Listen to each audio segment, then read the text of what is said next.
Assalamualaikum warahmatullahi wabarakatuh. Alhamdulillahirabbil wassalatu wassalamu ala asyrafil anbiya'i wal mursalin nabiyyina wa habibina Muhammadin wa ala alihi tahirin wa ashabihi ajma'in wa man tabi'ahum bi ihsanin ila yaumiddin. Amma ba'd. Allah Subhanahu wa ta'ala berfirman, wa qada rabbuka alla ta'budu illa iyyahu wa bil walidaini ihsana. Dan Rabb-mu telah memerintahkan supaya kamu jangan menyembah selain Dia, dan hendaklah kamu berbuat baik pada ibu bapakmu dengan sebaik-baiknya.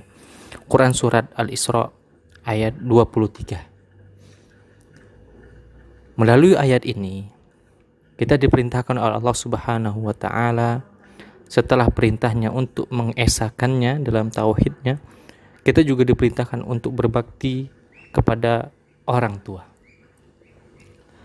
Dan bakti kepada orang tua, tentunya permasalahan ini sudah sangat diketahui. Ini merupakan kewajiban seorang anak atas orang tuanya. Dan ayat-ayat, hadis-hadis terkait keutamaan berbakti kepada orang tua itu telah banyak. Ya.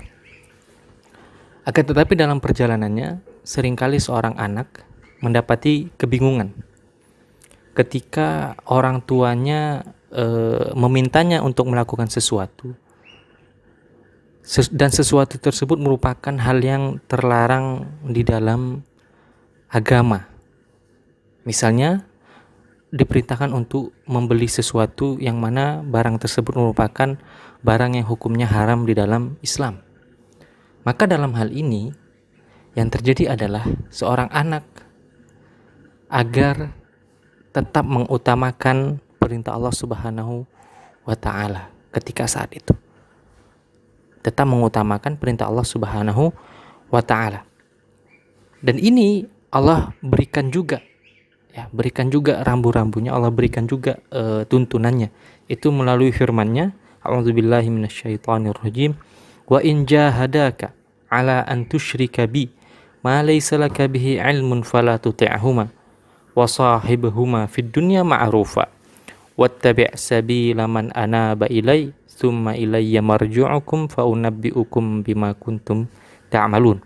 Yang artinya, dan jika keduanya memaksamu untuk mempersekutukan dengan aku sesuatu yang tidak ada pengetahuanmu tentang itu, maka janganlah kamu mengikuti keduanya.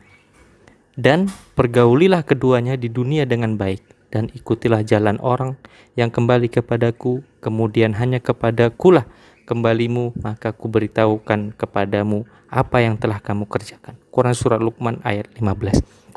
Jadi dari ayat di atas, pertama Allah Subhanahu wa ta'ala larang, ya, jika orang tua memerintahkan sesuatu yang melanggar syariat, yang dalam teks ayat di atas itu melakukan kesyirikan, maka kewajiban birrul walidain, kewajiban berbakti menturuti perintah orang tua saat itu telah gugur. Kenapa? Karena bertentangan dengan perintah Allah Subhanahu wa ta'ala. Tapi lihat, Allah juga mengatakan selanjutnya dalam ayat yang sama, wa sahibhuma fid dunya ma'rufa. Akan tetapi bukan berarti ketika orang tua salah, ya, seorang anak boleh durhaka, boleh tidak menghormati keduanya, enggak. Akan tapi Allah Subhanahu wa ta'ala tetap mengatakan wasahibahuma fid dunya ma'rufa, dan pergaulilah keduanya di dunia ini dengan baik. Jadi kewajiban gugur mengikuti keduanya, birrul walidain yang gugur itu ketika dalam permintaan yang melanggar syariat itu saja.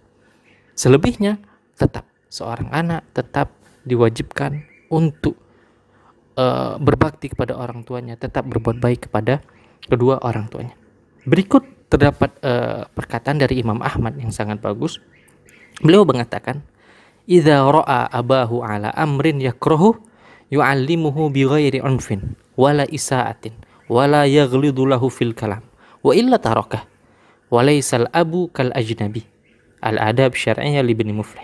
Imam Ahmad mengatakan dalam kitab Adab Syar'iyyah karangan Ibnu Muflih, apabila seseorang melihat bapaknya melakukan sesuatu yang dibenci, yaitu melanggar syariat, maka hendaklah ia memberitahukannya.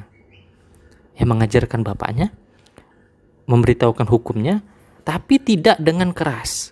tidak pula dengan buruk atau kasar dalam mengatakannya, mengucapkannya. Dan jika tidak didengar, maka tinggalkanlah. Karena orang tua tidak sama seperti orang lain.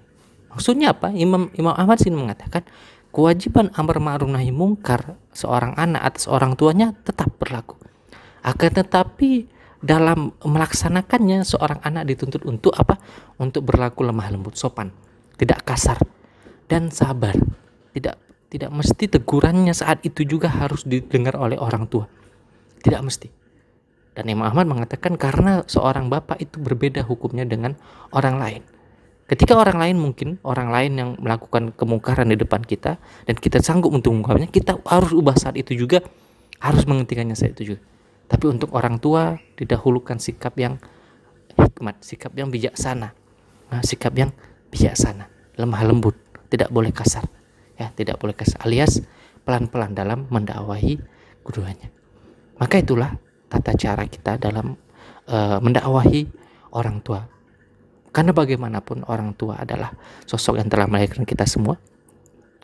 Dan ketika kita sudah dewasa, ya tetap kita adalah sebagai anak, mereka sebagai orang tua. Jika kita menyampaikan sesuatu ya tidak dengan cara yang benar, maka mereka hanya akan merasa digurui oleh anaknya sendiri. Dan perasaan itu tentunya tidak akan membuat mereka simpatik ya dan menerima apa yang kita sampaikan walaupun itu benar.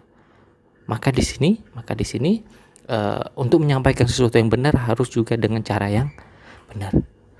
Semoga Allah Subhanahu wa taala memberikan kita taufik dan hidayahnya selalu.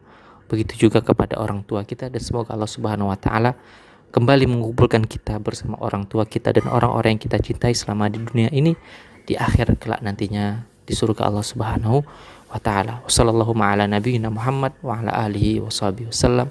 Assalamualaikum warahmatullahi wabarakatuh.